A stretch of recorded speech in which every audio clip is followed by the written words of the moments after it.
Time to rank every ride and attraction at Universal Studios Hollywood. There's actually not that many of them at Universal Studios Hollywood. There's like 12, not including that like one water park for the little kids, like the Despicable Me one that I don't go to because I'm not a creep. And then there's one show that is currently closed for COVID, so I'm technically, I'll slot it in, but it's not part of the count. So by my count, there should be 12 different attractions at Universal Studios in Hollywood. Number 12 is Flight of the Hippogriff. Yeah, this is just a basic-ass roller coaster that lasts about 3 seconds. If you'll see a Hippogriff animatronic, that's kind of cool. Or it would be cool if Harry Potter wasn't so weird now and J.K. Rowling didn't suck ass. It's over in about 2 seconds. If you wait in line for this, you'll be waiting in line for it approximately 100 times longer than the actual ride. Hot tip for anyone who's interested in going to Universal Studios for the first time in Hollywood. They have like a line skipper pass. If you are able to afford that, it's only a little bit more, I think, than your regular ticket. Get it, because waiting for these rides at this park is a fool's errand. Some of these rides are really not worth waiting for, and if you can just get the line cutter thing, you can do everything in the park instantly. This is not a plug. In fact, it's just me advising you, if that is financially feasible for you and you want to go to this park, don't wait in line for the fucking Hippogriff roller coaster. Just ride it instantly. Number 11, Dreamworks Theater featuring Kung Fu Panda. This is a cute attraction. It's basically their version of the Muppet Vision. In that you go into a theater, there are like 3D effects on screen, they splash you with water, there's stuff outside the screen on the edges that they do kind of these fun little effects. It's cute. The seats move. Yeah, it's a perfectly pleasant attraction. Skippable, for sure, but if your kids like Kung Fu Panda, you'll have a good time. It's actually a pretty well done sort of short movie they've done, and the effects are very fun with the chairs and shit, so yeah, it's nice, but skippable. Number 10, Despicable Me Minion Mayhem. Despite my utter distaste for Despicable Me, this ride is okay. Essentially, it's another screen ride. There's so many of these fucking screen rides at Universal, where you're in like a pod and there's a 3D show, and you're moving around. Pretty intense, actually, for like what's going on screen. The kids are like almost dying every 5 seconds, and you know, it's again, if you were a kid who loves Despicable Me, this would be the shit. But if you're an adult who does not like Despicable Me, it's skippable. Again, effects aren't, they're pretty good. You're gonna hear a lot of this. It's pretty good, but skippable. Unless you fucking love Despicable Me. Number 9, The Secret Life of Pets Off the Leash. I have even more distaste for The Secret Life of Pets. I think the movie sucked ass. This one gets above Despicable Me, though, because it has actual animatronics. You're going around in a car. The animatronics are actually really nice. There's some silly, fun little moments. I wish I gave a shit about Secret Life of Pets, because then I think I'd like it more. But as it is, it's perfectly cute. It's just a slow ride, going through, seeing all the different set pieces. I just wish I gave a shit. Skippable, but definitely more impressive than, say, Despicable Me. 8B, because this show is not available right now because of COVID, the special effects show. This is like your typical, like, want to see how a movie is made? Look, a guy gets lit on fire. Oh, look at this practical effect. Like, it's cute. Like, if you especially are a kid who doesn't know how movies are made, then yeah, it's definitely worth going to for that. And even as an adult who's kind of cynical, it's cute. Would I ever go to it again? Probably not. And maybe it won't come back. I don't know. But skippable. Number 8 is Transformers. Another ride with a screen. This one's very intense.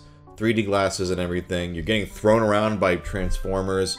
There's a lot of gears whirring and Michael Bay monstrosities in your face. Decently fun. On the borderline of skippable, but, you know, I ride it every time. I always marvel, though, at how fucking boring the aesthetic of those movies are, because it's like a military base, and it's like the most boring, joyless, like, hue I've ever seen. You're walking through a fucking concrete military base, and you're like, alright, you're gonna go help the Transformers with you're in the army. It's like, cool, there's no soul in this.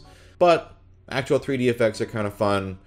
Very rickety-rockety. Probably the first ride on this list where I'm like, yeah, it's worth giving a shot. Number 7, Universal's Animal Actors. This is a live show with cute animals. They do tricks, and that alone makes it actually worth going to, for sure. I love live shows. I love cute animals. The animals seem like they're having fun. A kid-oriented show, but listen, me watching cute animals do tricks, I'm like, yeah, that's the shit. I'm sign me the fuck up for that. Yeah, I think this is a show that a lot of people don't really know about, but it's cute. More interesting than half the rides at Universal. Number 6, the Simpsons Ride.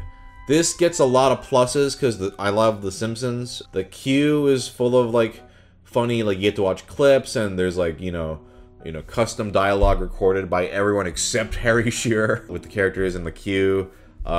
There's a funny, like, you know, prelude movie you watch that gives you the backstory on what's happening.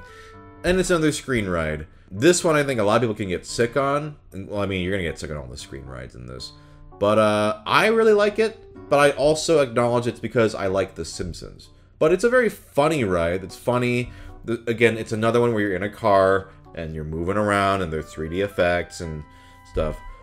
Very frantic. A lot of Universal rides are just frantic. They're just like throwing you in a distressing situation, going, okay, go, go, go, go, go, go, go. It's the step of the Simpsons version, but because it's the Simpsons, it goes up for me. Number 5 is the Studio Tour.